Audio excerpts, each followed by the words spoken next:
ఈ తెలంగాణ రాష్ట్రంలో కంప్లీట్గా రైతు రాజ్యం తెచ్చిందే కాంగ్రెస్ పార్టీ అన్నట్టు కూడా రేవంత్ రెడ్డి స్వయంగా చెప్తున్నటువంటి పరిస్థితి. ఎలా చూడొచ్చు దీన్ని?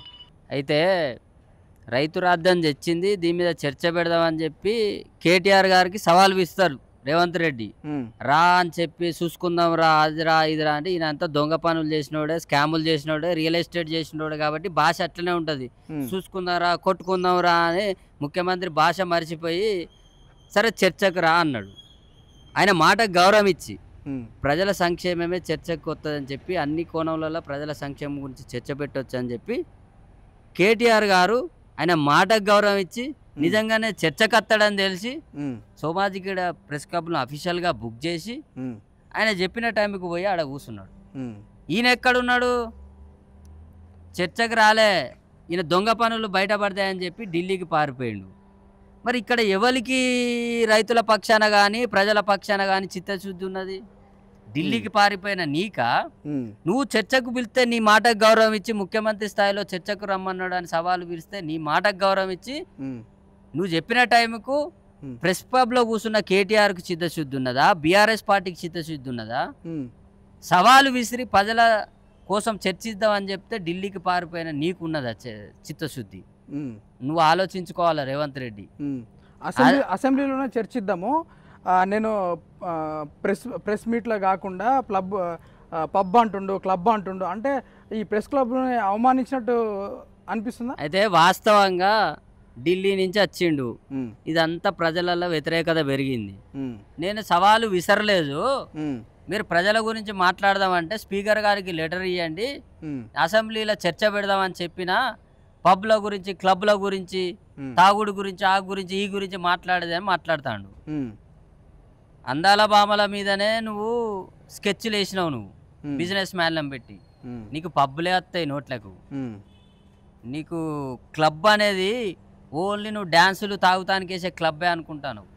ప్రెస్ క్లబ్ ఉంటుంది, అదొక పవిత్రమైన ప్రజల సమస్యల మీద చర్చించడానికి ఒక వేదిక. అది జర్నలిస్టులు అక్కడ ప్రజల సమస్యల మీద నాయకులను కానీ, ప్రతిపక్షాన్ని కానీ, అధికార పక్షాన్ని కానీ, ప్రజా సంఘాలను కానీ ప్రజల కోసం మాట్లాడండి, ఇది వేదిక అని ప్రెస్ క్లబ్లు ఏర్పాటు చేస్తారు. అంటే నీకు ప్రెస్ క్లబ్బులు నీకు క్లబ్బులు లెక్క, తాగే క్లబ్బులు లెక్క, డ్యాన్స్ క్లబ్బులు లెక్క కనపడతానయా? ఈ రాధాకృష్ణ నేర్పించిండా నీకు? చంద్రబాబు తొత్తు రాధాకృష్ణ చెప్తేనే చెప్తాను. నువ్వు జర్నలిజం అంటే క్లబ్ అని చెప్తాడు ఆయన. అటు మహాన్యూస్ వంశీ అదే చేస్తాడు, ఇటు రాధాకృష్ణ అదే చేస్తాడు. రాధాకృష్ణకు మొదటి నుంచి కూడా తెలంగాణ రాష్ట్రం తొక్కిపడేయాలనేది ఆయన ఆకాంక్ష. సమైక్య రాష్ట్రంలో కూడా చంద్రబాబు ఈయన కలిసి తెలంగాణ రాష్ట్రం రావద్దని విశ్వ ప్రయత్నం చేసిన దాంట్లో మొదటి వ్యక్తి ఏబిఎన్ ఛానల్ రాధాకృష్ణ. ఖబర్దార్ రాధాకృష్ణ, మీకు చెప్తానం, మరొక్కసారి తెలంగాణ నినాదాన్ని మీరు తొక్కాలని చూస్తాళ్ళు, దాని పవర్ ఏంటో ఒకసారి చవి చూసినావు నువ్వు. మరొక్కసారి కనుక తెలంగాణ కానీ జై తెలంగాణ అనే నిదానం జోలికొస్తే నీ స్టూడియో కూడా తెలంగాణలో ఉండదు, నీ ఆనవాళ్ళు లేకుండా తెలంగాణ రాష్ట్రంలో చేస్తావు. నువ్వు ఏదైతే మద్దతు తెలుపుతానో అక్కడ పోయే బతుకు నువ్వు. సమైక్యాంధ్రవాదివి, సమైక్యాంధ్ర రాష్ట్రంలో నీ స్టూడియో నడుపుకో. ఇక్కడ తమాషాలు చేస్తే మాత్రం నీ స్టూడియో ఉండదు. తెలంగాణ ఆకాంక్షను కానీ, తెలంగాణ ఆత్మ గౌరవాన్ని కానీ, తెలంగాణ నినాదాన్ని కానీ, తెలంగాణ ప్రజలను కానీ అవమానిస్తే ఖబర్దార్ బిడ్డ, నీ స్టూడియోకి కూడా మహాన్యూస్ స్టూడియోకి పట్టిన గతే పడుతుంది. శాంతియుతంగా నిస్సరణ తెలుపుతున్నటువంటి మా విద్యార్థి నాయకులను అన్యాయంగా తీసుకుపోయి రిమాండ్ చేసిళ్ళు, అబ్స్కాన్ చేసిళ్ళు, కొట్టిళ్ళు. అంటే మీకు అంత భయం ఎందుకు? వాళ్ళు వచ్చి ప్రశ్నిస్తే నీ దగ్గర సమాధానం లేదా? మహాన్యూస్ సంబంధించిన విషయంలో కూడా కావాలనే మేము పార్టీలకు కోవట్టుగా పనిచేస్తలేము, కోవట్టుగా పనిచేస్తున్నట్టు ఆరోపించి మా పైన దాడి చేస్తున్నారు అన్నట్టు కూడా క్లియర్ కట్గా చెప్తున్నట్టు పరిస్థితి కనిపిస్తా ఉన్నది కదా. రాధాకృష్ణ గారు ఆర్టికల్స్ రాస్తారు, ప్రజల కోసం రాయడు ఆయన. చంద్రబాబు కింగ్ అని రాస్తాడు, చంద్రబాబు హీరో అని రాస్తాడు, చంద్రబాబు పాలన బ్రహ్మాండంగా ఉన్నదని రాస్తాడు. మరి చంద్రబాబు తెలంగాణ నీళ్లు దోసుకుపోతాడని ఎందుకు రాత్తలు? రేవంత్ రెడ్డి తెలంగాణకు ద్రోహం చేస్తాడని చెప్తే ఎందుకు రాత్తలు? చంద్రబాబు శిష్యుడిగా పనిచేస్తాడు రేవంత్ రెడ్డి అని ఎందుకు రాయలేను? రాజకీయాలు మారుతానాయని రాస్తావు. రాజకీయాలు ఎక్కడ మారుతానాయి? పక్క రాష్ట్ర ముఖ్యమంత్రి కింద తెలంగాణ రాష్ట్ర ముఖ్యమంత్రి పనిచేస్తాడని ఎందుకు రాత్తలు? వీళ్ళంతా కలిసి మోడీకి బ్యాక్ ఉంటాలని ఎందుకు రాత్తలు? నిజంగా ప్రజల సంక్షేమమే నీకు కావాలా రాధాకృష్ణ? గొప్ప రిపోర్టరు నువ్వు. మరి నువ్వు ఇవన్నీ ఎందుకు రాత్తలేవు? ప్రజల గురించి ఆర్టికల్స్ రాస్తాండి ఆయన. దేశంలో రాజకీయాలు ఎట్లా జరుగుతాయని తీసుకొచ్చి చంద్రబాబు వెనకనే పెడతాడు. అంటే కాంగ్రెస్ పార్టీకి ఇప్పుడు టీడీపీ పార్టీకి కోవట్టుగా పనిచేస్తా ఉన్నారు. ఏం లేదు, చంద్రబాబు బూట్లు నాకుడే పని అయినది. చంద్రబాబు సమైక్యాంధ్ర రాష్ట్రం నుంచి చంద్రబాబు బూట్లు పట్టుకుంటూనే వ్యక్తి రాధాకృష్ణ.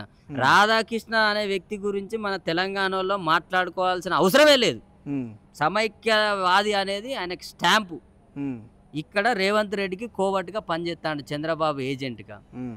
చంద్రబాబు చెప్పేదంతా డైరెక్ట్ కలిస్తే ఇద్దరు సీఎంలు కలుసుకున్నారు, గురు శిష్యులు, రాత్రి చీకటొంబతాలు తెలుస్తాయని చెప్పి ప్రజలలో తెలుస్తుంది ఇది అని చెప్పి వీళ్ళు ఏం చేస్తారంటే రాధాకృష్ణ ద్వారా ఈయన కొరియర్ అన్నట్టు.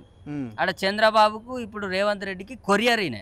ఆడ చంద్రబాబు చెప్పే స్కెచ్ అంతా తీసుకొచ్చి నువ్వు ఇట్లా చేయని ఈయనకు చెప్తాడు. తెలంగాణ అనే పదాన్ని లేకుండా చేద్దామనే కుట్రలో కీలకంగా పనిచేసేది ఏబిఎన్ ఛానల్, రాధాకృష్ణ, మహానాసుండే. ఒక్కని పని అయిపోయింది బిడ్డ, నీ పని కూడా ఉన్నదిగా. నీ పని కూడా ఉన్నది. ఏది పడితే అది చేసి వాళ్ళ బొమ్మలేసి వీళ్ళ బొమ్మలేసి తమ్మునేల్స్ పెట్టి ఏది పడితే అది పెడితే జర్నలిజం అనబడదు. అది జర్నలిస్టులు చాలా గొప్ప జర్నలిస్టులు ఉన్నారు. ఈ వరంగల్ వేదికగా ఉన్నారు, హైదరాబాద్లో చాలా గొప్ప జర్నలిస్టులు ఉన్నారు. ప్రజల పక్షాన పనిచేసే ఛానళ్ళు ఉన్నాయి. ప్రజల పక్షాన జర్నలిజం తోటి ప్రజల సమస్యలు కష్టాలను తీర్చే జర్నలిస్టులు ఉన్నారు. కానీ మీలాంటి సిగ్గు శరం లేని జర్నలిస్టులు అయితే మేము ఎక్కడ చూడలే. ఏం చేస్తావు నువ్వు? జర్నలిజం అంటే ఒక పద్ధతి ఉండాలి. వ్యక్తిగత విమర్శలు ఎక్కడ చేస్తావు నువ్వు? వ్యక్తిగత ఫోటోలను వాడి నువ్వు ఏది పడితే అది ఎట్టెత్తావు, ఏది పడితే అది రాసుకోవాలంటే కుదరదు. అది మేము తెలంగాణ వాదిగా తెలంగాణ ఉద్యమకారుల మేము రాధాకృష్ణని మాత్రం వదిలిపెట్టే సమస్య లేదు. ఏబిఎన్ రాధాకృష్ణ తెలంగాణ రాష్ట్రం అనేది మళ్ళా సమైక్యాంధ్రలో కలపాలనే ప్రయత్నంలో భాగంగానే అటు చంద్రబాబుని లేపుడు, ఇటు రేవంత్ రెడ్డిని లేపుడు, ఆ లింకు కలుపుడు, ఈ లింకు గురించి ఆర్టికల్స్ రాసుడు. ఇదే తప్ప నిజంగా రాష్ట్రంలో జరిగే సమస్యల మీద, తెలంగాణ రాష్ట్ర సమస్య మీద నువ్వు ఎప్పుడైనా కాళేశ్వరం ప్రాజెక్టు మీద నువ్వు రాసినవా? ఎప్పుడైనా కాళేశ్వరం ప్రాజెక్టు మీద ఎన్ని రైతు కుటుంబాలు బాగుపడ్డాయి రాసినవా? ఎన్ని జిల్లాలకు సాగునీరు అందింది, తాగునీరు అందింది చూసినవా? హైదరాబాద్కు నీళ్ళు ఎక్కడి నుంచి వచ్చినాయో చూసినవా? మొత్తం తెలుసు నీకు. అద్భుతమైన ప్రాజెక్టు అని చెప్పి నీకు తెలుసు. కానీ 10 సంవత్సరాలు బీఆర్ఎస్ పార్టీ ఉన్నప్పుడు కూడా కేసీఆర్కి మద్దతుగా నిలబడ్డాడు అన్నట్టు కూడా ఆరోపిస్తూ ఉన్నారు కదా. మద్దతే నిలబడ్డాడు. ఆయన ఇంటర్వ్యూ చేస్తాడు మంచిగానే. ఇంటర్వ్యూ చేసి మతలబు తెలుసుకొని దీనికి స్కెచ్లు ఎత్తానికి చూస్తాడు. వీళ్ళని ఎట్లా అనగదొక్కాలి, చంద్రబాబుకి అంతా ఎట్లా చెప్పాలా అవేవి చూస్తాడు. రాధాకృష్ణ ఎప్పుడు కూడా తెలంగాణ రాష్ట్రానికి సపోర్టు కాదు. ఆయన సమైక్యవాదే, సమైక్యాంధ్ర ఏజెంటే. ఇక్కడ తెలంగాణ రాష్ట్రానికి ఆయన ఛానల్ తోటి పనే లేదు. అది ఉన్నా ఒకటే లేకున్నా ఒకటే. ఖచ్చితంగా తెలంగాణ నినాదాన్ని టచ్ చేస్తే దేశం మొత్తమే వణికింది ఒక రోజున శాంతియుత పోరాటాల్లో కేసీఆర్ నాయకత్వంలో. ఆఫ్టర్ ఆల్ నీ ఛానల్ తెలంగాణ నినాదాన్ని తొక్కుతుందంటే నీ ఛానల్ పెద్ద లెక్క కాదు తెలంగాణ ఉద్యమకారులకు, తెలంగాణ వాదులకు.